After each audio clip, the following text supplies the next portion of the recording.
حسبنا الله ونعم الوكيل. الله كرم.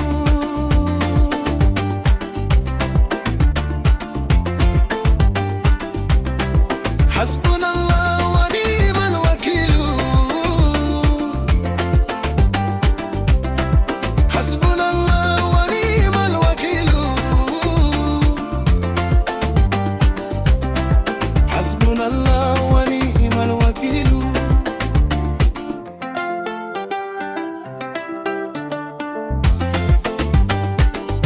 Iye abinda nakeso nabayanane, nakeso muzomugane, shaina likadari wanda rabbu yabba wa madina.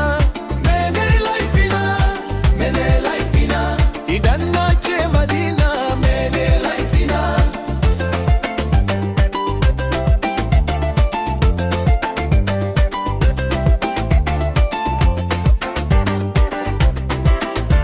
Isa girma rabbuna ya bata, ya dau kaddari ya jikinta, ya sanyo abunda za a zo a zauna.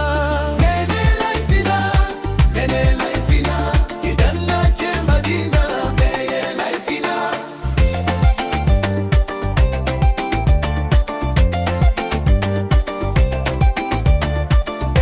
Buwaya tana madina, mukami yana madina, mutum yana madina, mai mutunci yana madina, alfarmata tana madina, mai alfarma yana madina. A samu sai a madina, za a samu ma, aji a samu ma.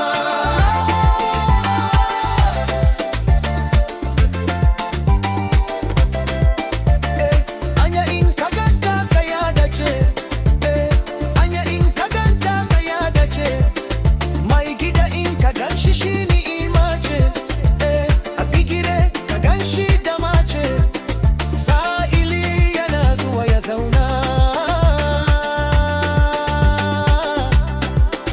Mene ma yana tare da samu, mene ma yana tare da samu. Kai mun je abamu mahabubu, sannan mu karbo amfanar da dole za mu zo mu nuna.